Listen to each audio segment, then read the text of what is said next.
हाय मित्रांनो, आज मी तुम्हाला ना एक छान प्रसिद्ध गोष्ट सांगणार आहे। आपल्या गोष्टीचं नाव आहे प्रामाणिक लाकूड तोड्या। सुरू करायची गोष्ट। चला। एका गावात ना एक खूप गरीब लाकूड तोड्या राहायचा। तो रोज लाकडं मिळवण्यासाठी उन्हात तानात भटकायचा। तो खूप प्रामाणिक होता आणि प्रचंड कष्ट करायचा। एकदा काय होतं माहिती आहे, नदी किनारी ना तो लाकडं तोडत असताना त्याची जी कुऱ्हाड असते ना ती एकदम त्याच्या हातातनं सटकते आणि ती नदीत पडते। नदी प्रचंड खोल असते आणि नदीचा प्रवाहही खूप मोठा असतो। त्यामुळे त्याला त्याची कुऱ्हाड कशी घ्यायची हा प्रश्नच पडलेला असतो।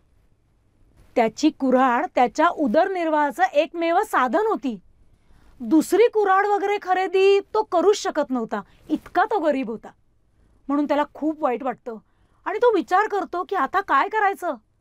तो अगदी असह्यपणे तिथे रडू लागतो आणि शेवटी काय, शेवटी देवाला हात जोडतो आणि म्हणतो, देवा आता तूच बाबा सांग काय ते। माझी कुऱ्हाड या नदीत पडली आहे, मी काय करू। माझी कुऱ्हाड मला परत दे बाबा, त्याशिवाय माझं काही काम होणार नाही। माझा सगळा उदरनिर्वाह या कुऱ्हाडीमुळेच तर आहे। देवाला लाकूड तोड्याची खूप दया येते। तो खूपदा प्रार्थना करतो। त्याची आर्जव ऐकून देव गावकऱ्याच्या वेशात त्याच्या समोर प्रकट होतो। देव त्याला म्हणतो, मुला काळजी करू नकोस, मी तुझी कुऱ्हाड काढून देतो तुला। असं म्हणून देव पाण्यात उडी मारतो त्या नदीमध्ये। थोड्याच वेळात देव पाण्याच्या बाहेर येतो। तेव्हा त्याच्या हातामध्ये ना सोन्याची कुऱ्हाड असते। देव त्या लाकूड तोड्याला म्हणतो, हे घे, ही कुऱ्हाड घे। लाकूड तोड्या ती कुऱ्हाड बघतो आणि म्हणतो, नाही नाही नाही नाही, ही कुऱ्हाड माझी नाही आहे। अहो माझी कुऱ्हाड अशी नाहीच आहे, ही मी नाही घेऊ शकत। मग देव म्हणतो, बरं बरं ठीक आहे, मी परत एकदा नदीमध्ये उडी मारतो आणि बघतो काही सापडतंय का। यावेळी देव परत नदीत उडी मारतो आणि त्याला चांदीची कुऱ्हाड आणून देतो। लाकूड तोड्या बघतो आणि म्हणतो, नाही नाही नाही नाही, ही सुद्धा कुऱ्हाड माझी नाही आहे हो। अहो ही चांदीची कुऱ्हाड आहे, माझी साधी लोखंडाची कुऱ्हाड आहे, ही मी नाही घेऊ शकत कारण ही माझी नाहीच आहे। देव म्हणतो, बर हरकत नाही। मग देवाने ना परत एकदा नदीमध्ये उडी घेतली।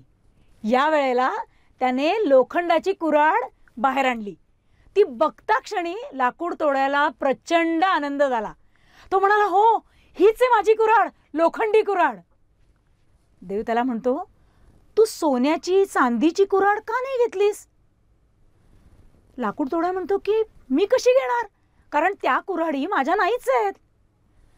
मग देव त्याला म्हणतो, अरे हो पण मला कुठे माहिती आहे की तुझी कुठली कुऱ्हाड आहे, चांदीची आहे का लोखंडाची आहे। अरे या मौल्यवान कुऱ्हाडी तू घेऊ शकला असता सहजपणे। लाकूड तोडा त्याला म्हणतो, पण मला तर माहित होतं ना की जी माझी वस्तू नाही ती मी का बरं घेऊ, ही तर बेईमानी होईल ना।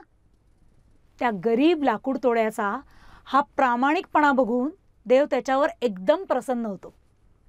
तो त्याला आपलं खरं रूप दाखवतो, लाकूड तोड्याला दर्शन देतो आणि आशीर्वादाबरोबरच सोन्याची आणि चांदीची कुऱ्हाड त्याला बक्षीस म्हणून देतो।